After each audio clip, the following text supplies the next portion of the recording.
ছাত্র শিবিরকে নিয়ে ষড়যন্ত্র করা চলবে না।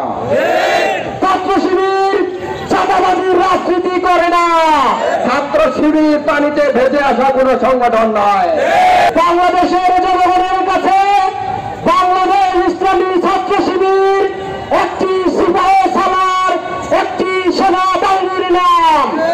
ইসলামী ছাত্র শিবির চাঁদাবাজির রাজনীতি করে না।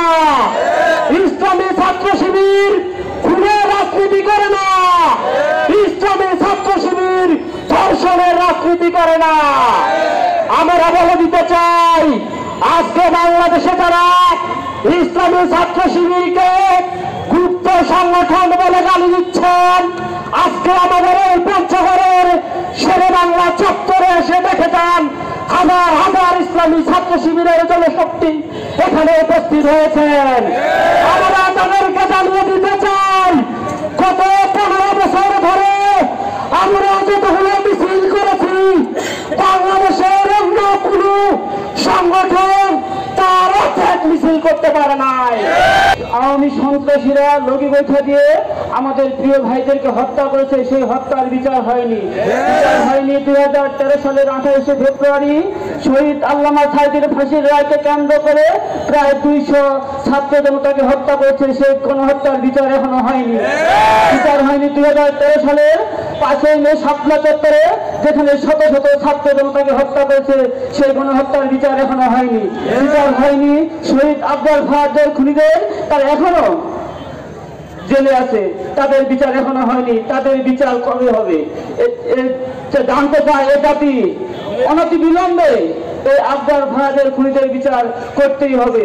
সংগ্রামী সাথী বন্ধুগণ, 2024-এর জুলাই বিপ্লবে প্রায় 2000 ভাইকে খুন করা হয়েছে, 40,000 ভাই বোনকে তারা আহত করেছে, এর বিচার হয়নি। শিয়া বাটার ও ভিটামিন ই সমৃদ্ধ লিলি হালাল বিউটি সোপ, তারুণ্যময় উজ্জ্বল ত্বকের জন্য।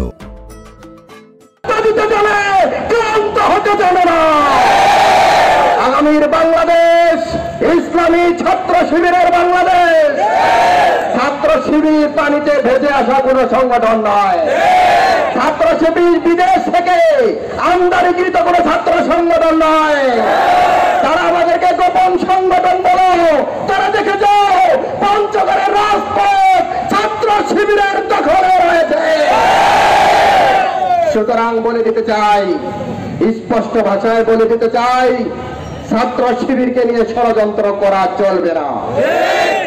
ছাত্র শিবিরের নেতৃত্বে, এই ফজলে রাব্বিদের নেতৃত্বে জুলাই বিদ্রোহ, জুলাই আন্দোলনে শহীদরা জীবন দিয়ে হাসিনাকে বিদায় জানিয়েছে। তো প্রায় 1 বছর আগে মারা গেছে, এবং আমার আব্বুর শেখ হাসিনার বিরুদ্ধে এবং 7 জনের বিরুদ্ধে প্রথম আমার আব্বুর মামলা হয়, কিন্তু 1 বছর হয়ে যাওয়ার পরেও আমরা কোনো বিচার ব্যবস্থা দেখতে পাচ্ছি না।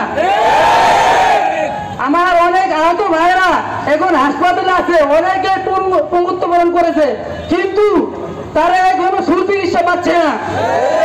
তারা অনেক হুমকি দামকি পায়, এবং অনেক শহীদ ভাইয়ের বিনিময়ে, রক্তের বিনিময়ে আজকে আমরা এই বাংলায় সঠিক পর্যায়ে মন খুলে কথা বলতে পারছি।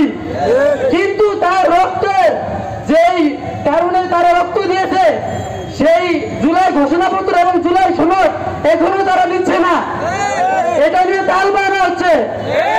একটাই কথা, এই জুলাই ঘোষণাপত্র এবং সনদ আমাদের অতি দ্রুত তাল বাহানা মুক্ত দিতে হবে। একটি কথা স্পষ্ট করে জানিয়ে দিতে চাই, বাংলাদেশের জুলাই গণবিপ্লবের 1 বছর অতিক্রান্ত হয়েছে, আমাদের কোন দৃশ্যমান বিচার দেখি নাই। এটা দিন অন্য কারণ এজেন্ডা বাস্তবায়ন করার জন্য আমরা অন্তর্বর্তী সরকারকে বসাই নাই। আমরা জানিয়ে দিতে চাই, অতি বিলম্বে কোন কিন্তু ছাড়াই বিচার কার্য শুরু করতে হবে দৃশ্যমান।